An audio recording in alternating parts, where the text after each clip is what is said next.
Yay, we're live! I think we lost Gavin, to be honest. I think he's frozen. Oh. Well, I mean, it was a good time to freeze. He's smiling. Maybe he'll get back in a second. But while we wait for him, hello everyone in the chat. We already have so many people here. Oh, this is so exciting. Okay, I hope Gav gets fixed soon. I guess while we're waiting for Gav, let's do some introductions. Everyone probably knows me. My name is Desi. Emma is my favorite Jane Austen novel, so I'm super excited to talk about it today. And yeah, my YouTube channel is Darling Desi. You guys are here, so you already know. But everyone else, feel free to share your name, like your channel, what it's about, or if you don't have a YouTube channel, if you're on Bookstagram or whatever, and then maybe your favorite Jane Austen novel out of the ones you read. Anything you want. Jacqueline, you can start, and then we'll go to Jen, and then go down and cross. Alrighty, well, hello everybody. My name is Jacqueline, and I am from the YouTube channel My Literary Musings. I talk a lot about books over there. I've also been recently kind of incorporating a little bit more of tea in my videos because I really, really love talking about tea. So that's kind of like what I talk about for the most part. I love Jane Austen. This is actually a reread for me for all of them because I've read all of them before. And after reading Emma, I think it's increased on my list of favorites, but I think so far Pride and Prejudice is still at the top. Same here. I'm Jen. My channel name is Jen's Bookshelf, hence why it's there. I talk about books, mostly fantasy and stuff like that, but I do absolutely adore classics. It is like a niche favorite thing of mine.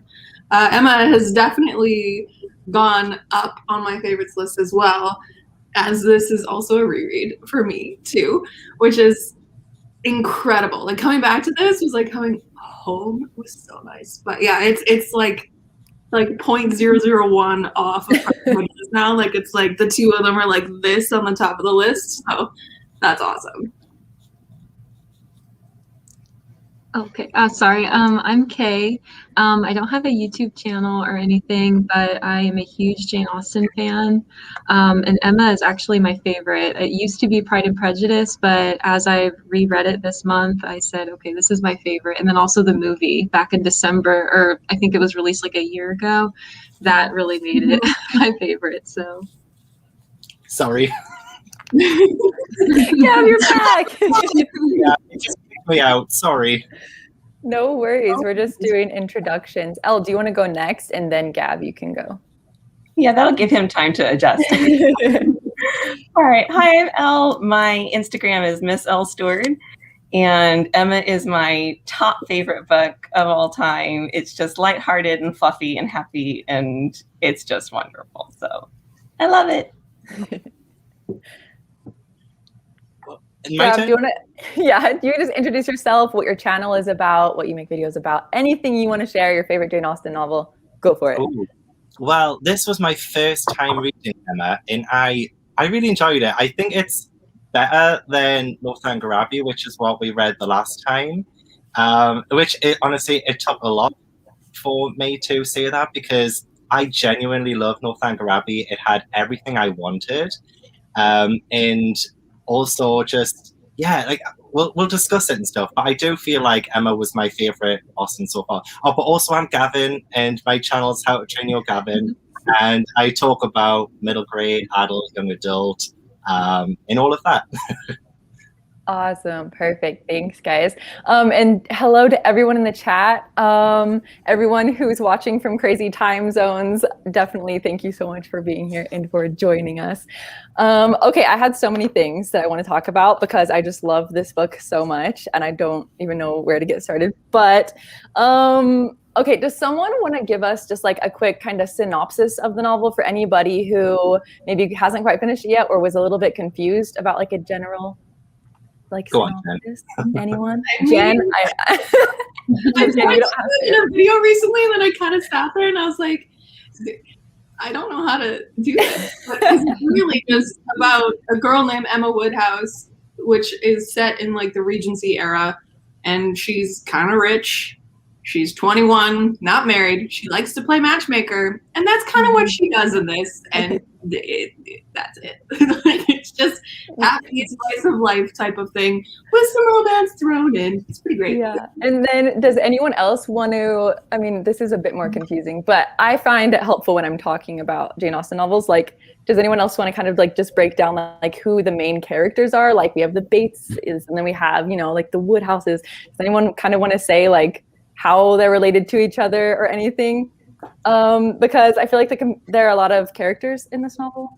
And I remember the first time I read it, I was like, wait, who's related to who? Who is who? But so you'll get that. This is like the second time I've read this, so don't worry. It's difficult. It's difficult. Okay, that's true. So let's just, I guess we can just dive in. Okay, I want to know, first of all, where does this book rank for you in terms of, I mean, I guess you guys kind of, or some of you already said it, but where does it rank for you in terms of other Jane Austen novels that you've read? And then what rating did you give it overall? Jacqueline, do you want to start? I'll go ahead and start. Yeah. So I'll start. I think overall so far, I think it might be number 3 on my list. And we'll see as I reread everything. Everything's going to shuffle around. But right now, I'll say 3rd. I give them all 5 out of 5 stars. So as in rating, I mean, it's basically perfection to me. I love it. So yeah. Yeah, this is, as I said before, like literally neck and neck with Pride and Prejudice. This was my top one. And I gave it 5 out of 5 stars. I think the first time I read it, I gave it like 4, which is such a lie. Like, no. It's fine. Should it? Oh my. Am I next? Oh, sorry. I'm sorry. I'm like, my internet was delayed for a second. Was it me next? Who's next? I don't really care. Anyone. Gav, how about you just go next? Okay. I am, well, because I have only really read Northanger Abbey before this one. I have read Persuasion, but I think I mentioned the last time I just didn't, that didn't retain in my head because it was for uni. So I'm starting fresh. So Northanger Abbey and Emma. So far I prefer this over Northanger Abbey.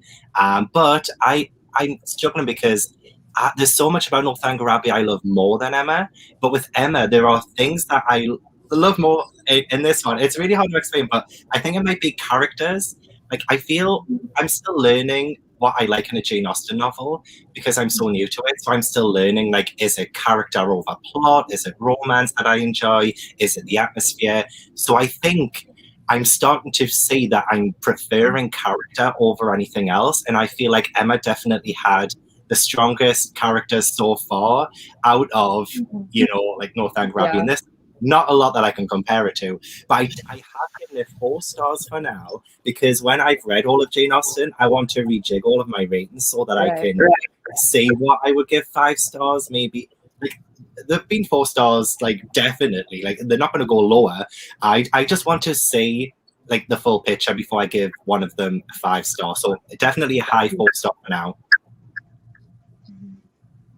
I would give it 5 stars probably. It's my favorite. Pride and Prejudice used to be my favorite, but after reading it again, I just love Emma and Mr. Knightley. I just love their banter with one another, and I love how he always calls her out whenever she like messes up or says something she shouldn't say. So just really their connection with one another is what has made it my favorite so far, I think. I would agree. I mean, it's just so fun. I'd give it a 5 out of 5 as well. And it's definitely my top. I mean, I already said it's my top favorite book of all of everything. So it's great. But I agree with the characters. And I actually was just at a virtual Emma retreat, and there was a historian there, and he was talking about how it was, in his opinion, that it was her most well-developed book of all, both plot and characters. It was right before Persuasion, if I'm remembering what he said right. And Persuasion, she was sick when she was writing it.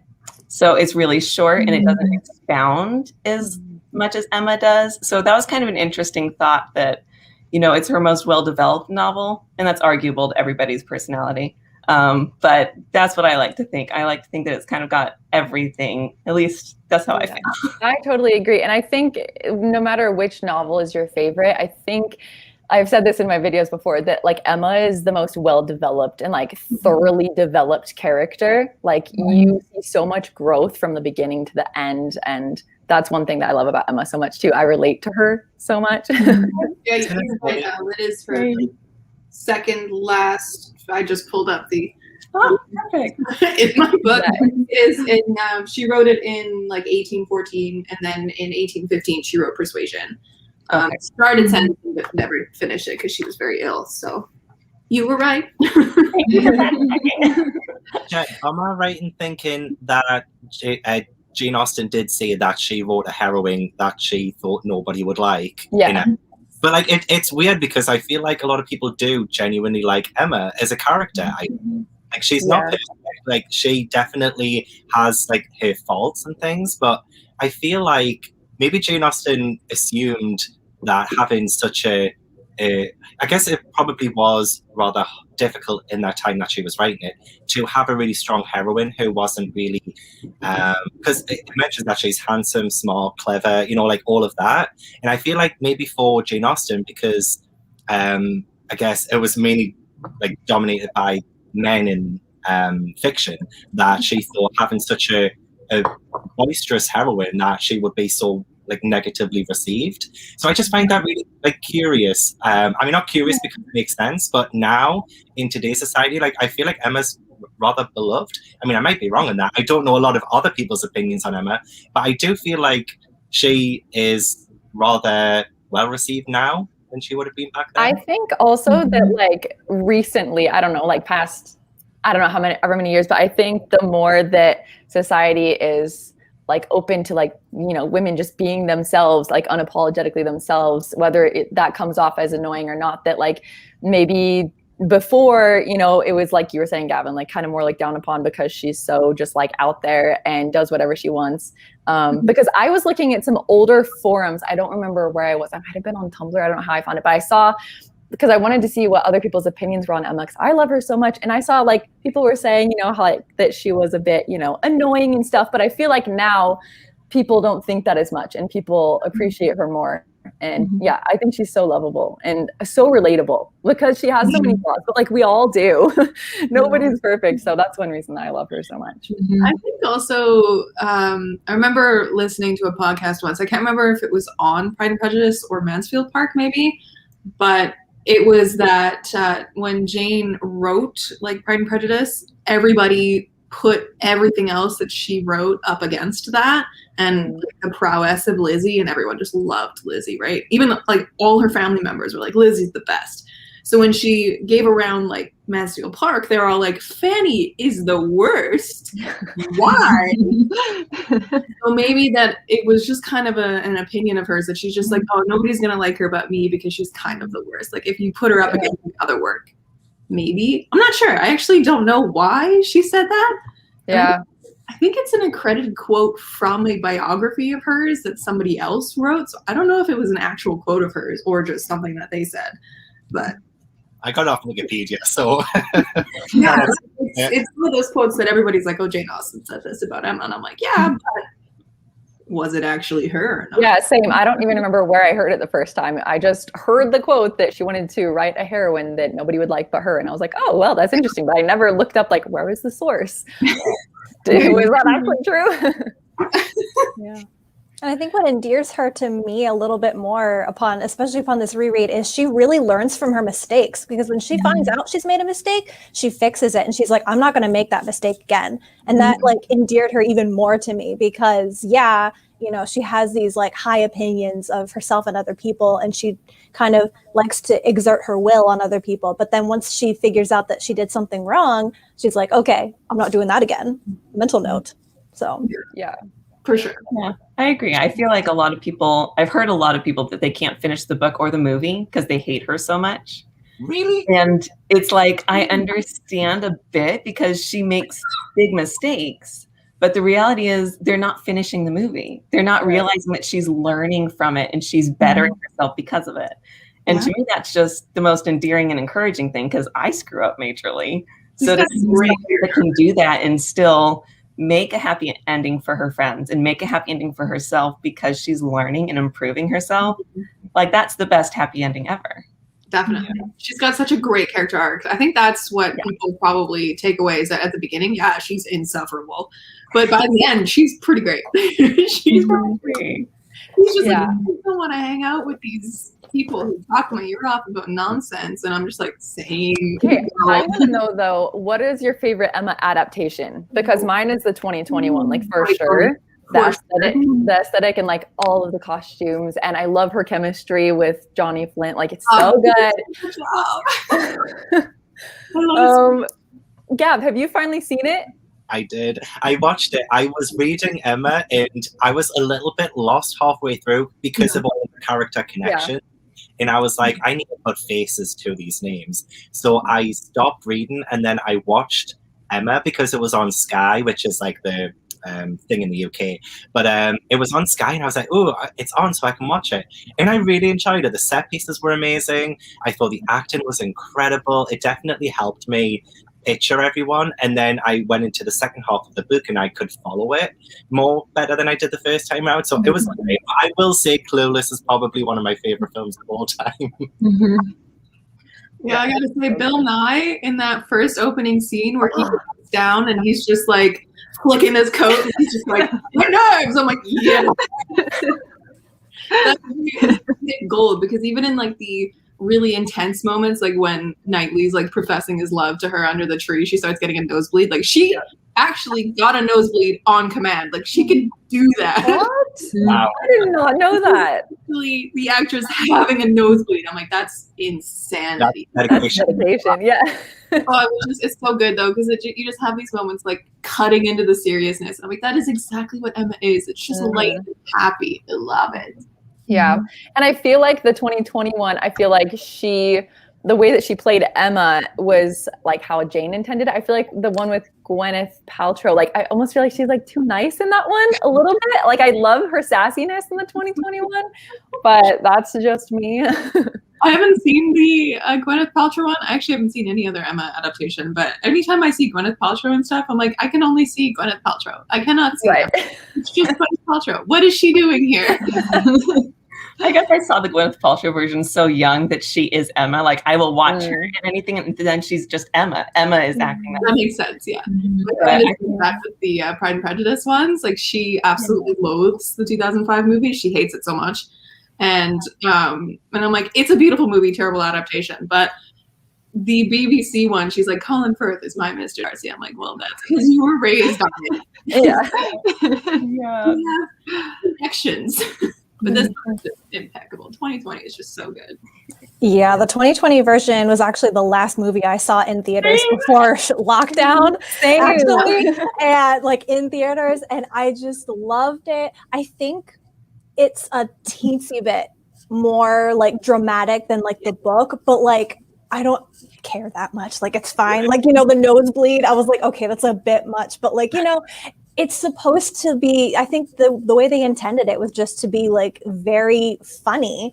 And so I was just like, it's amazing. I love it. So that's probably my favorite. I forget what the actress's name is, but there's like a mini series that BBC did with another actress for Emma. And that's the one that I've watched a lot before the 2020 version that I enjoyed. But yeah, I think the 2020 version is just beautiful and perfect.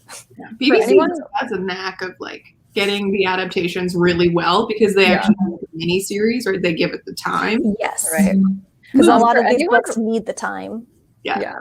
For anyone wanting to watch the 2021, it's not on Netflix, at least in the US, but I think it's on HBO. It's on Amazon as well, but you do have to buy it. It's not on Prime, but it is there. I'm pretty sure I looked it up the other because I have it like on Vudu. I bought it, but I'm pretty sure it's on HBO or HBO Max. I don't know. Pretty sure it's on there. That's the only place that I know, at least here in the US. But yeah, there are so many adaptations. I haven't seen the miniseries, but That's my favorite. The BBC miniseries. That one's my favorite. It's anything BBC does is amazing. They do a great job. Yeah. Did BBC do the Sanditon miniseries? Is that BBC or is that that's Masterpiece? That's PBS Masterpiece. Okay, yeah. That. Oh my gosh, that one is so good. I'm obsessed. If you guys haven't watched Sanditon, that broke my heart though. I know it's I'm like a little upset. I'm upset too, but the whole thing, Mhm. anyway, so good. Okay, this is a bit off topic, but did you guys read it physically or listen to the audiobook? Both. Physically. This is one I have. Yeah, Oh, I read it physically. Nice. I don't have mine with me. I got you, Desi. I got 4.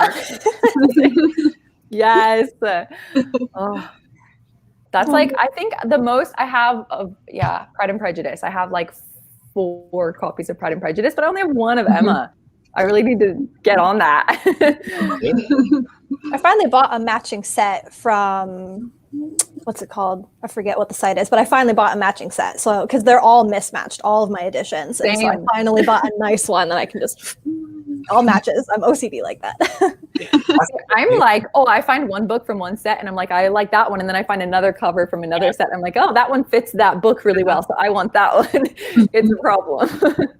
I have the Penguin ones. I'm missing just the Northern Abbey one because I've never been able to find that one for like expensive enough.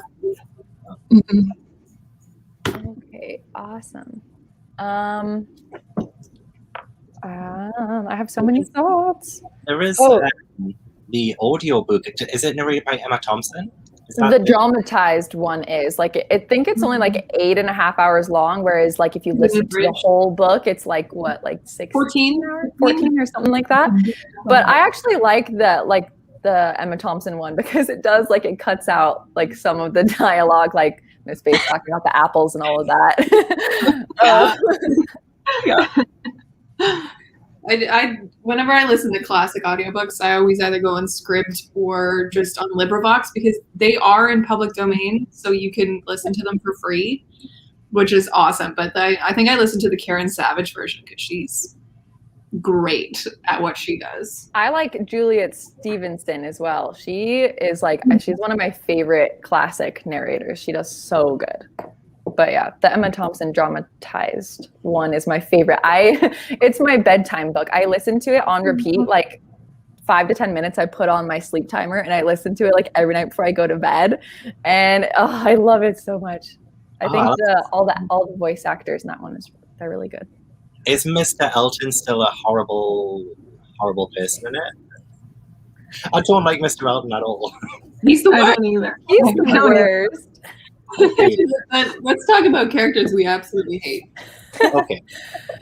That I feel we can talk about. Definitely Mr. Elton. Definitely Mr. Elton.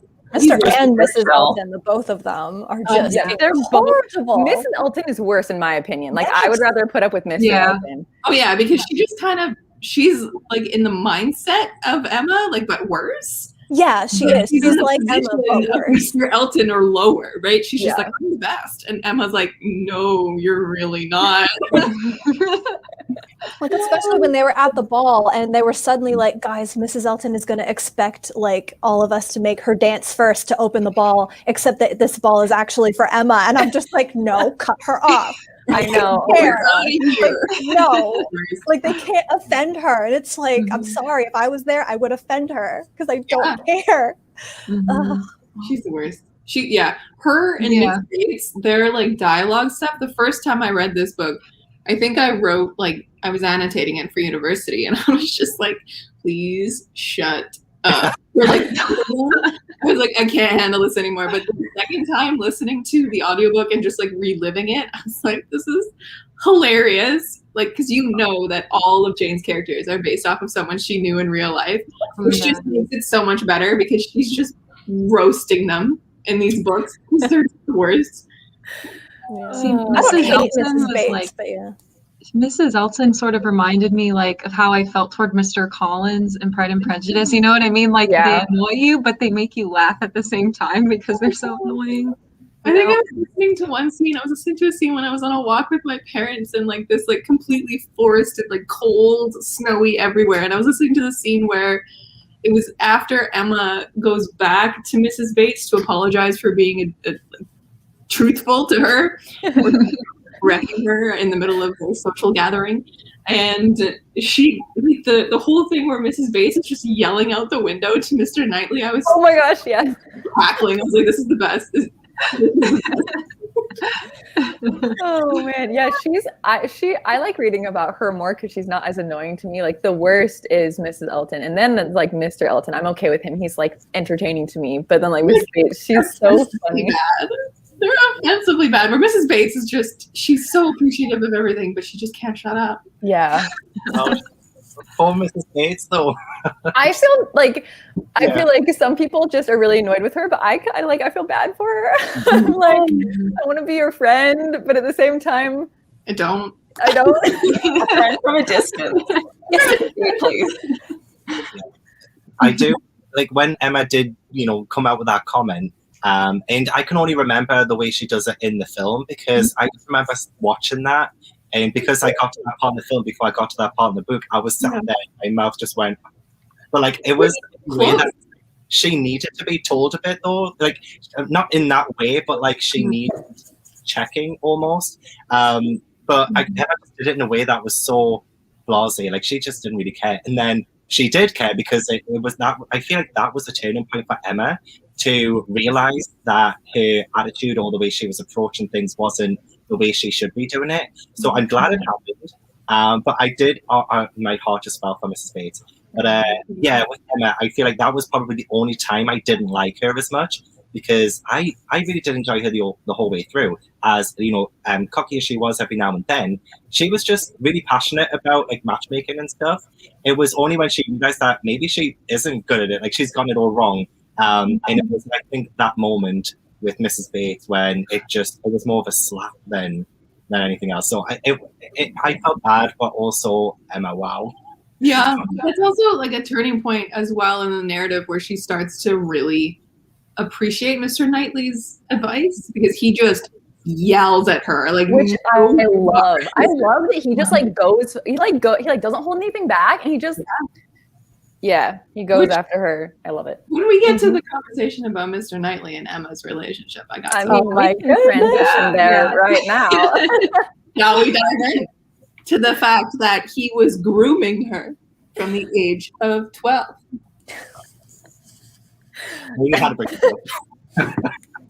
Because he's like 40 or something in this book, and she's 21. Like he was grooming. I think he's 35. He's 16 years older than her, if I remember correctly. Her from the age of 12 to be his wife. Like that's what he was doing.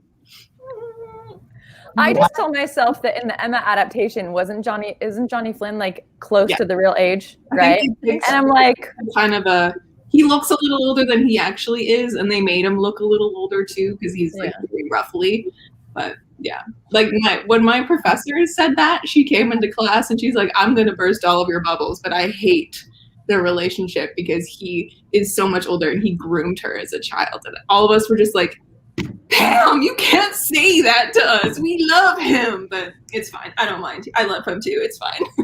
Did he actually groom? I mean, because obviously, like, he knew her when she was a child and stuff. But like, does that mean that he was grooming her? Like, he wouldn't have been interested in her back then, right? It's just long. Yeah, I don't see it. Telling her how to act, especially from the beginning of this. Like, he made it very clear that her actions weren't accepted by him, and he just kept like trying to correct her all the time. But so I mean, that's what friends do, right? I mean, they're kind of like, I mean, but in this just what we do. I mean, in this time, it was a little bit more like you could tell that he had a heavier hand in her growing up. Like, also the fact that his brother married her sister too. Like, he was always around, so I can see it. But I love their relationship. It's fine. I was going to say it because one of the reasons why I liked it was because he did know, like, I didn't realize he was that much older or anything. But I did think, they'd kind of grown up together, or there was just like history there. It wasn't like an insta-love kind of thing. It wasn't just came out of nowhere, swooped in and like swept her off her feet. There was like resistance, and I really liked that. And there was all of that miscommunication. That this entire story wasn't about Emma falling in love with Mr. Knightley or vice versa. It was about Emma realizing very slowly the people around her. And it was very still an Emma-centric story, and the love never took away from that.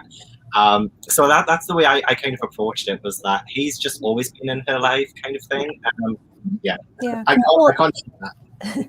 And what stuck out to me is Mr. Knightley is the only person in this entire book that tells her that she's wrong. Everybody else panders to her, tells her she's perfection. That was one of the jokes, I think, that Miss Taylor's husband, he was like E and M or something. Yeah, Emma is perfection. Yeah. And everybody is always, even her dad is like, now, like, you know, she can do no wrong. And Mr. Knight, and that's where her vanity lies. He makes a comment where her vanity lies not in her appearance, but in how other people perceive her to be. And so he realizes, he's like, I have to be the one to tell her when she's messing up, or else everyone else is just going to keep pushing her up and up and up until she just falls and ends up offending everybody because she thinks that she's so high and mighty. Also because she is so elevated in status, like her money wise, that he would be the only person who could do that without offending her, because he's equal to or slightly above in money, right? Yeah, he's got the money, and then also he's been friends with her and has known her entire life. So he's the only one that really can do that. Miss Taylor technically could have, but she also has a soft spot for her. It's one of those, the fact that, like, Emma even admits that, like, she wasn't that great of a governess anyways, because she didn't really teach her anything. Emma was the one who was, like, teaching her stuff, which I find hilarious. Like, she just lived in their house as, like, an extra person there. Like, she didn't actually teach Emma anything. Yeah, just making sure they didn't misbehave too horribly. Yeah. Oh, so good. Okay. Sorry, I was reading a message.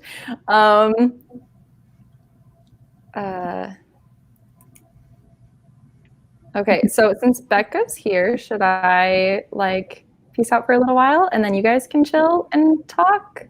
Because I feel bad that that she didn't get to join until now. I can go. I can. You all are like, I can go. I don't want to get all the questions. You've got all of the. Yeah, you've got the moderators, so just one of us can leave. I can leave. Are you? I feel I didn't want to. Because I felt bad when I saw in the group chat that like someone wasn't able to do it. And I was like, oh no. So yeah, I can step out and they can come in and chat for a while. Okay, thank you so much. Yeah, absolutely. Definitely stay in the chat and still stay that way. I feel so bad. For all of you guys who are watching, we had issues with having more people than could fit in here because I didn't realize there was a limit. So that's what we're dealing with. But thank you so much for being here, Kate. We'll see you. Yeah, thank you guys. It was nice to meet you guys. Okay. Hello. Hi, Becca. I finally figured it out. Yay! I was like, awesome. how do I do this? No worries. It's okay. Oh, sorry. I've been here the whole time, I promise. But I'm like, okay, how do I do this? Yeah, I saw you in the chat, and so I was like, maybe she didn't figure it out or what. So, but if you want, really I was fast, like, I'm here, guys. if you want to just introduce yourself really fast and like what social media you have, Instagram or YouTube, your favorite Jane Austen book, and then we can continue on. Yeah, totally. Hey guys, I'm Becca, also known as Pink Bookish Princess on Instagram. I think that all of our names are down below. Yes, right? Mm-hmm. Okay. I am from Texas, and I think. Oh, this is so hard, but I think it's a tie between Pride and Prejudice and Emma. They're like so close. I don't know, probably Pride and Prejudice first, because that was the first Jane Austen novel I ever read, and then Emma is a close second. Agreed. So, Yeah, that I seems don't know, like I really can't decide, but if I have to pick one, Pride and Prejudice first, second is Emma. See, I never loved Pride and Prejudice, the book, because I was first exposed to the 2005 adaptation, and then I went into the book like having such high, like expecting it to be just like the adaptation, which now I know that it's just a bad adaptation of the book. Beautiful. But when I first went in, I was just like, oh, okay, and I didn't love it. And then the second time I read it, I was like, okay, I'm not going to compare it to the movie, and I'm just going to enjoy it for what it is. And it was good. And then I read Emma, and I was just like, okay, yes, Yes, Yeah. this is like top tier for me. So Yeah. that's how it is for me. And someone was I saying, grew up watching the 2000 like it's like it was like the 96 part 95 series. version. Yes, of Pride and Prejudice with Colin Firth and I had grown up during Darcy Fever. That would have been fantastic. Like I wish I had been like aware and like there for the Darcy Fever. I think that's why I love Pride and Prejudice so much, is because I grew up watching that miniseries. Yep. I pretty much could quote it. I watched it so much growing up. see, the first time I watched it was in my English class in high school. And because we were also reading the book, I wasn't super into it. I was like, and it's so long. And I just wanted to go to lunch and not be in class anymore. But now that I've rewatched it, I appreciate it more.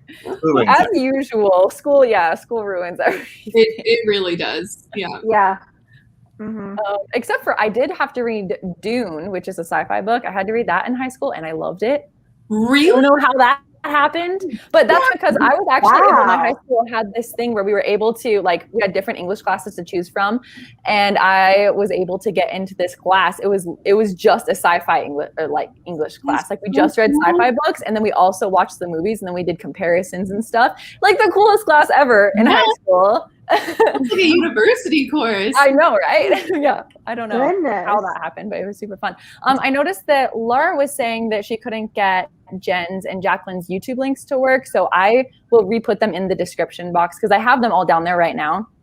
But if you're like trying to go there now, Jen's Bookshelf and My Literary Musings, those are their names, so you could just look those up since the links aren't working. But I will replace them after. My icon is my thing, so you should be fine. Okay, I think we got all this stuff figured out. Okay, I have so many thoughts. Give it to me. I did ask. I do like when you guys come with like random stuff to share. So if anyone has anything that you just are dying to talk about, go for it while I figure my thoughts out. If anyone has anything, Oh, I know you guys did this already, but here's my copy of Emma. That's the same one I have. Yeah. So pretty. Yeah. Very pretty. So pretty. Have you noticed that I have the other words? I have some of the other Wordsworth. Is that what they're called? I have a few others, and I noticed that the like paint comes off really easily. Have you noticed that? Like if they rub against other books, or if you have them in a bag or something, I'm like, well, this is not high quality, but they're so pretty, so I buy them anyway. But I need to get some better. My copy of Jane Eyre, the bottom part of the spine is like white. It's like the red paint is like gone. Yeah, I was about to buy those editions, and then I think I DM'd Desi about it. Yeah, you DM'd me. And then you were like, yeah, they rub off, and I'm like, okay, knowing my lifestyle, this isn't going to work. So.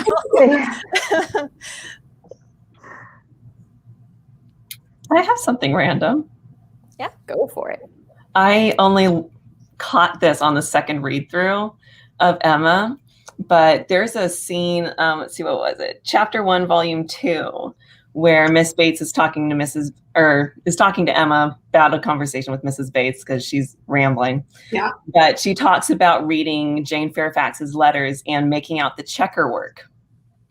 And I only understood this because I love doing Regency research. And apparently back then you were charged per page when you mailed a letter. And so they would write their letter, turn the paper sideways, and then write again so that they would make up every inch of space. So literal checker work of words. Wow. And that's really cool. It was the first time I caught it. That's difficult to read, Shirley.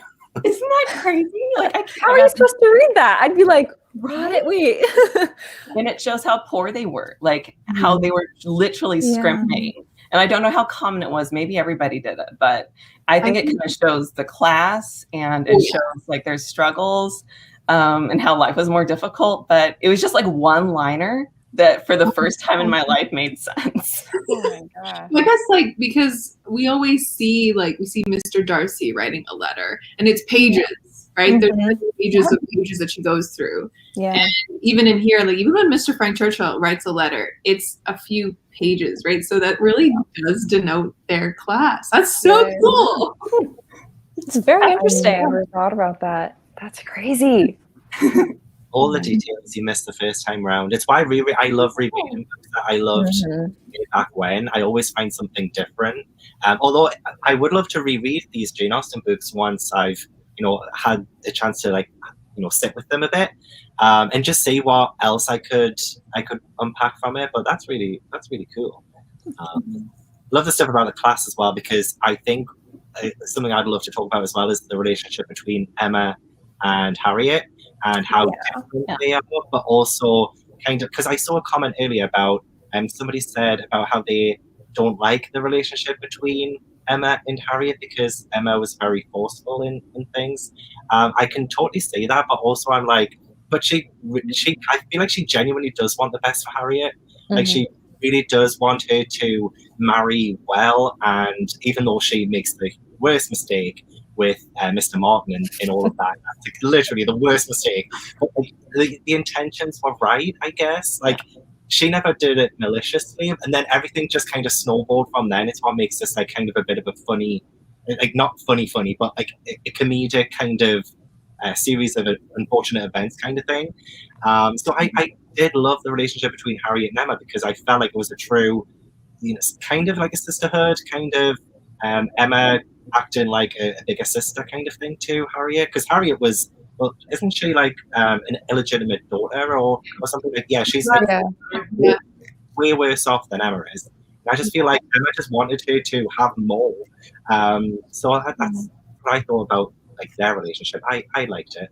Yeah, that's kind of ties into part of I guess my like comment about them, because their relationship is so interesting and it spirals downhill so quickly, because Emma keeps telling her to do things that end up breaking her heart, and it just like and I think part of the reason why, because the relationship between the two of them is Emma is so much richer and higher class than Harriet, that can you blame Harriet for not saying no to Emma? Because it's like if, I don't know, a modern day like princess, shows up and, is your friend and they start telling you to do things, you're so intimidated by them and you think, oh, well, they're, so much higher up there, they must know best, that she just can't help but just follow everything that she says.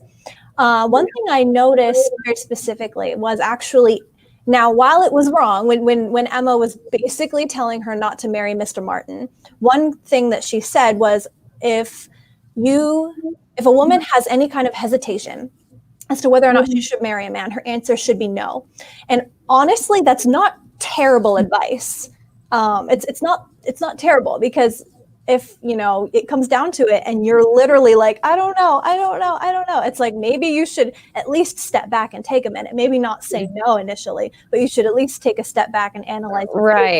So but isn't she really only hesitant? Isn't she really only hesitant though because she like wants Emma to approve? Like she's so excited, right? She's like so excited, and she's like, help me respond, basically. And then it breaks my heart when Emma's like, you're not gonna say yes, and then she's like, yeah, I wasn't gonna say yes. Like, so sad.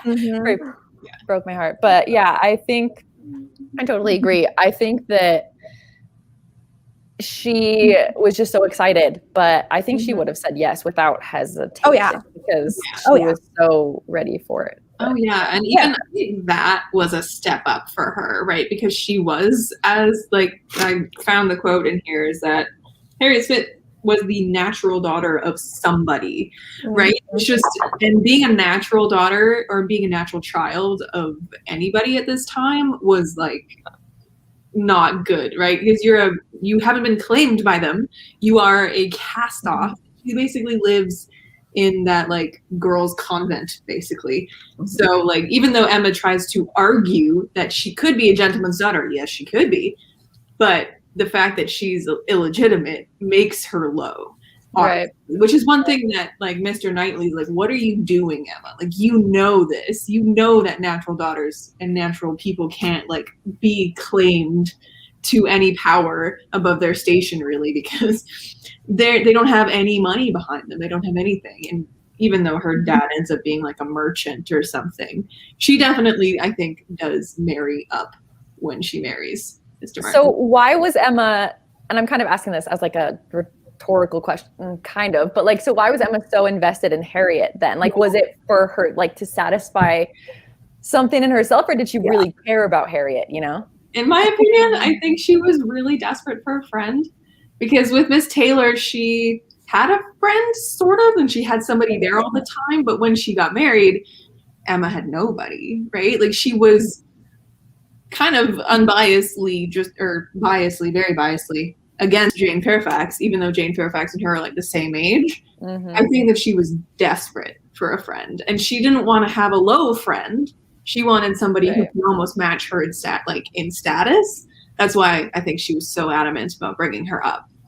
Yeah. Well, and she says it. She's like, if you marry Mr. Martin, again, this is her like high thinking of herself, is if you marry him, I can't come visit you because you're literally a farmer's wife. And she only does that to do like charity work, basically. That's what her day-to-day life is. And she's like, I want you to be around, you know, with me, going to parties. So she's like, you have to marry like Mr. Elton, because then we can go to parties together. And so it's partially to keep her as a friend. And then I think a little bit she needed some kind of a project. I don't know. She needed something, because she doesn't read books.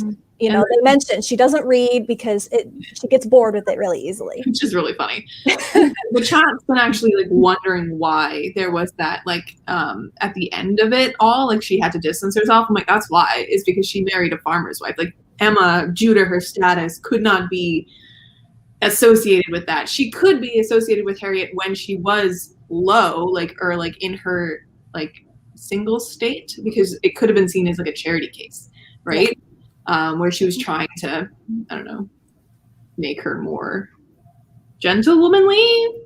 But because she marries a farmer at the end, that's why she had to distance herself from Harriet, because there was no social circles that they would be matched up in then. Right. Well, and they've had such a rough relationship, but I think by the end, their close friendship was kind of broken just because of Emma doing all these things to her. So they kind of had to be like, okay, we need to step back from this, because we're not a healthy relationship. Yeah, it's a little awkward. Yeah. What else, Desi? What else you got? That's like most of my thoughts, but I got 4 hours of sleep last night, so my brain is just not fully here. Too much. That's why, Desi, you need a day off. I was supposed to have a new YouTube video up this morning, and I was like, I can't do it. At 4 a.m., I was like, I'm going to bed. But okay. I have a kind of a question along what we've just been talking about.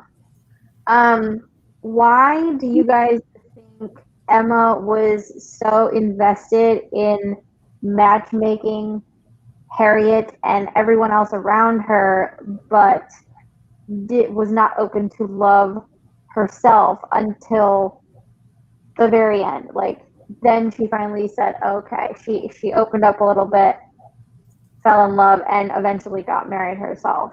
That's something I've always wondered, is I think why was she not concerned about herself? Yeah, except everyone else around her. Reason why she was so interested in matchmaking was because it was something she was good at. She was good at it because everything else she was kind of terrible at, right? Like she was dabbled in a lot of things but never really practiced enough. Like piano, she couldn't really play piano very much. Like she could entertain people, but people would just tell her that she was good because she was like the princess of the town. Yeah. So, like she could see that she was good at it because Mrs. Weston and Mr. Weston were like her crowning jewel, right? She was like, I'm good at this. Like this is something I can do, so I must do more of it because that'll be my thing. And I think she was just being a 21-year-old who just didn't want to be married. Well, because she doesn't have to. All of Jane Austen's other heroines, they kind of have to. They have really big driving reasons. And she's told Harriet, she's like, I have money, I have a house.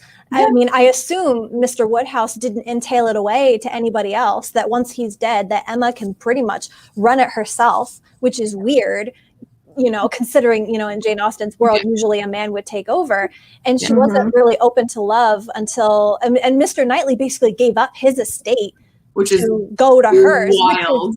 which is crazy. Yeah, that was estate like is entailed to somebody else, actually. yeah.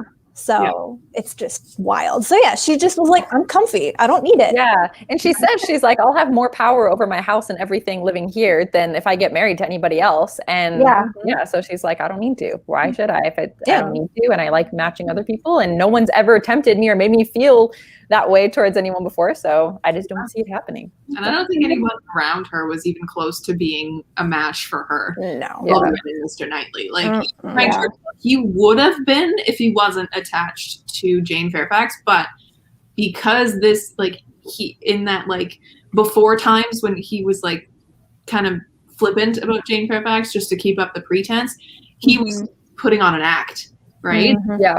That's why he was probably, like, in that moment a good match for Emma, because, like, they could banter back and forth really well, but I don't think him as a person would have been a good match. Yeah, I definitely think that no one really could really handle Emma besides Mr. Knightley. Yeah. In all honesty, yeah. There must have been like a lot of deflection on Emma's part. I feel like on a sentimental level, I don't know if she would have been too open to finding somebody. Just, I guess, because she is so independent and she does feel inferior to Jane Fairfax because she has all of the education, she has all of this credentials behind her. And I think with Emma, she's like, yeah, she's kind of latched herself onto something she's really good at, which was the matchmaking. But to me, because like it just feels like I do something great once and I think I'm the best at it. I feel like it does come down to Emma's kind of naivety as well, because it does say that she's been protected pretty much her whole life, and we've discussed this as well. Like nobody's ever kind of been a match for Emma in terms of character. Like no one's told her straight. So I feel like it's just like everything that's been building up to Emma kind of falling for Mr. Knightley is that she just hasn't had anybody. I don't know, like it just feels like deflection. Like for me, I protect myself from like people. I'm just like I close myself off. Everybody else can fall in love, but not me. I think that's just like a deflection tactic, and I kind of see that a little bit in Emma. She just really want her heart broken, but that's on a sentimental level, and just that's what I think. I think you can see that too near the end when she's trying to like convince herself that Mr. Knightley doesn't love her. Yeah, it's just her own passing fancy for that hot second there. She's like, I'm jealous of Harriet. Why? Yeah, she's confused, and I feel like she uses her dad as well as like somebody she can put in front of herself. Like she didn't want to leave him to join Mr. Knightley. She like kept making excuses. I felt she just wasn't ready or willing to accept anything that resembled love. She could see it for other people, just not for herself, which is a little bit sad as well. Like I felt so bad for her. It's probably why I do relate to Emma a lot as well, is that she has that piece of her that's so vulnerable, but she tries to protect it so much. And puts that wall up in front of her. But as we saw by the end of it, that wasn't the most healthy thing for her to do. So she ended up kind of giving into it, but it didn't take away from her character, which is what I would have been so mad at if she had have just been like the product of love. Like she's this strong, independent heroine, but then she falls head over heels in love with someone. Jane Austen didn't do that with Emma, and I was so relieved that yes, she does end up. Does she actually marry him at the end? They do say that. She does. There's a bit of struggle because her dad does kind of come between. They have to finesse it very carefully. It's so funny. I love the ending. I love how they're like, I love how Emma's like, she hasn't told him for so long, and she's like, it finally needs to happen. I'm finally gonna tell him, and then she finally everybody else knows, and he's gonna hear it from friggin' Mrs. Bates. That's not gonna work. I gotta tell him now. Yeah. Because you always, with Mr. Woodhouse, you have to finesse everything. You have to be very careful with everything that you say, which is why Mr. Elton made a comment at like that one party that like, oh, it's snowing. And then everyone started panicking. And it's like, okay, whoa, this is not the way to go about this. You don't just say things bluntly like that. It wasn't that big of a panic in the book. It was just his like, in the movie, everybody panicked. But in the book, Mr. Woodhouse was sitting there and he just started like, panicking really slowly, like he just going on a spiral, and then he's like, we have to leave, and everyone's like, okay.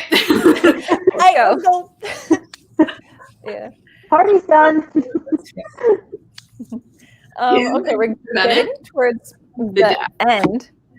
Because I don't want this to go too long, especially because it's a Valentine's Day, which I don't even really celebrate Valentine's Day. So I totally forgot that, like, I mean, I knew that this was scheduled for today. Like, I knew that it was scheduled on Valentine's Day, but somehow I forgot it was Valentine's Day. So I don't want to keep anybody too long in case you guys have, special plans. But to wrap up, I don't know. I know I've talked about this a lot, but I just want to hear everybody's, like, even in the comments, everybody's favorite thing about Emma. And I just love, like, when I'm reading it, because Emma's not perfect, like when I'm reading Pride and Prejudice, I'll be like, oh, I wish I could be more like Lizzie, like, I don't know, I wish I could stand up for myself more or whatever. But when I'm reading Emma, there are so many times where I'm just like, she's like me, like, I make mistakes. I've even, like, had lost friendships or messed up in friendships in the past. And, like, I don't know, there have been times when I have made so many mistakes or said something that I didn't mean, like at the picnic, and I just feel like I'm best friends with Emma, and reading it makes me feel like I'm, like, talking with a friend, whether that be, feeling like I'm connected to Jane Austen or Emma as the character, just all of it together. And then also just, like, how funny it is. It just makes me so happy. And there are other books, like, that I love massive parts of, and then, like, the next few chapters are boring or whatever. But I just find that with Emma, I enjoy, like, all of it as a whole, and it just makes me feel so safe, I guess. So that's, like, my favorite thing about Emma. So I just, as we're wrapping up in the comments, and you guys, I'd just love to hear your favorite thing about it. I do really enjoy how the plot just kind of keeps going, because sometimes, a book can just get boring at, like, a certain part.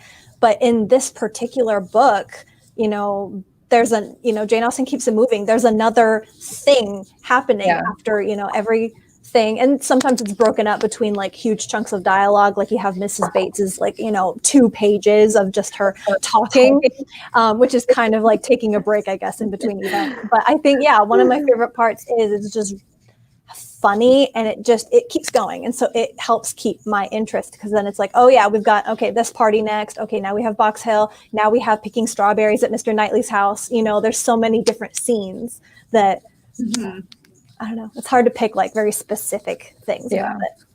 Yeah, I agree with the both of you. Like, coming back to this book, I've read Pride and Prejudice enough now that going back to the story in any form feels like coming home.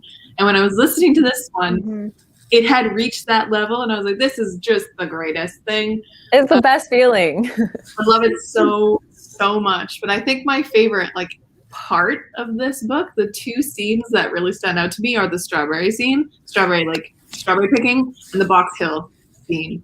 They are so good, and the fact that they are, like, right back to back, the social dynamics with all of those basic just assholes, they're so good. The entire cast of characters, the social dynamics are just so good, and I love it so much. Those scenes are incredible. But yeah, definitely agree with the both of you that way. This is a double thing, you guys. I love so much of it. I mean, it's just wonderful. I like how everybody feels real. I mean, it's obviously romanticized, so it's really pleasant and fun and hysterical. But I like how everybody feels like real people, and they're all making mistakes, and they're all, even John Knightley, who I adore because he's so funny. He's always constantly throwing Mr. Woodhouse for a loop. Oh my God, I love him. He's my favorite side character. So funny. But I just love how it's just this really fun, like, I laughed so many times while reading and listening to this book. It was just so funny. But it also feels really comfortable. Like you're saying, it feels safe. It feels like home. And I think you're relating. I think that's because we're relating to these people, but also being able to look up to it in a way, if that makes sense. I feel like there's this really nice blend of being able to admire it and also relate to it. Yeah.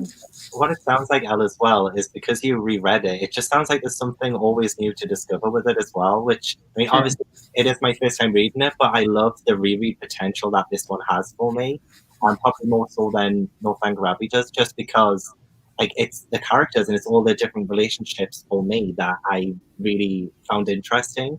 And just, it just felt like it was ahead of its time, Like, yeah, to us, like, we do relate to the characters, we relate to the situations, and like I feel like that's why I kind of love Clueless so much as well, is because that is, even though it's like it totally changes everything, it's the same kind of, it's the same story, the characters, the same sort of setup, and it's just like this like story. And I think that's probably what I love about it, is the relationships between the characters and its timelessness. Yeah, and I'm sure if you read it again, like because I mean, I've read it like 3 times. Jacqueline, how many times have you read it? This is 2. And Jen, 2. Elle? 2. 2. Gabs is your first one. So I think it's kind of the same with any favorite book or any good book. You read it again, and it starts to feel more like home and more safe and more comfortable. So that's probably why we're all saying it. We read it so many times. And then Becca, what's your favorite thing? My favorite thing is Emma's tenacity and persistence, that even though she makes mistakes, does things wrong, she'll apologize for it, but it's only because she wants the best for her friends. Yeah. And she I feel like she sees the good in everyone despite flaws, mistakes, imperfection. So yeah, because I kind of see, like you were saying, Desi, she feels like a best friend or like a sister. So yeah. Yeah. And how many times have you read it, Becca? Let's see. This will 3 times? 4 times? 3 too. Yeah. Wow. Okay, this has been so fun. Thank you guys so much for being here. Like, especially those of you who have been here multiple times, the fact that you keep coming back. And also for those of you who are new, Becca and Elle, thank you so much. Before we go off, some people were saying, there was a comment that asked if any of you guys have YouTube channels. So Gavin has a YouTube channel called How to Train. Gavin. You're Gavin. And Jacqueline is my literary musings, as you can see, and Jen's bookshelf is Jen's bookshelf. And then you can find Becca and Elle on Instagram. Do you guys, I think Becca, yours is in your title. It's the Pink Bookish Princess. And Elle, what's your username or your handle on Instagram? It's my name, so it's Miss Elle Stewart. So now you guys can go find all of these lovely people. Go support them. They all make such amazing but like different content. And like coming out my channel, like every time I think about my channel versus your channel, Desi, I'm like, oh my god, yours is so aesthetic and mine is just like 8. No, but that's because like that's the only thing I can do is like aesthetic stuff. If I like sat down and tried to be funny, like I could never do that. So. Like I could never make the type of videos you make, Gav. Like yours killed me. If you guys don't follow Gav, if you guys aren't subscribed to Gav, please go subscribe. His videos will, like, if you ever having a bad day, just go watch one of his videos. Oh yeah. Maybe skip today's video, because today's video is a romance reading vlog. I saw it, but I haven't watched it. I'm so excited to go watch it. It will lower your opinion of me. I doubt it. I doubt it. Yeah. I'm gonna go watch it. I'm gonna go watch it after this. Anyway, thank you guys in the comments. Thank you so much for being here. I'm already so excited because we're like halfway through this month already of reading Persuasion, so I'm super excited to talk about that one. And I'm excited that like we kind of got you've organized it in a way, Desi, that like now it's split, because after this it's all her more serious novels. I didn't even realize that. Yeah, because you've done like Untitled, Emma, and Northern Crabby. Those are the and Mansfield's and Persuasion. You know, the whole reason that I set it up that way is because I was going based on. They're a little bit. Sense and Sensibility is a little bit more like Pride and Prejudice, but the other ones are more serious. I didn't even think about that when I was organizing it, because I'm such a seasonal reader. I was just thinking about what books like I read during certain seasons. So I put those down first. Like Northanger Abbey obviously has to be autumn, and then I did Emma during December, because like there's the Christmas scene in Emma, and I couldn't think of any other books that had like Christmas in them, so I was like, we'll put Emma there. And then Sense and Sensibility, to me, I first read during the spring. Oh yeah, it's so to me it's like a spring book, so I was like, that's gonna be spring, and then I just put the other ones randomly placed, but I guess it works. It really works. And then I also thought that Persuasion would be good after Emma, because Emma's so long, so like good to have a shorter book after that. But you've done it well, where it's like space, like Pride and Prejudice, Northanger Abbey is short, and then Emma is Persuasion, short as well. Well, thank you. I didn't even really realize that. But thank you guys so much for being here. And yeah, see you guys in the next book discussion. Bye, guys. Bye. Bye.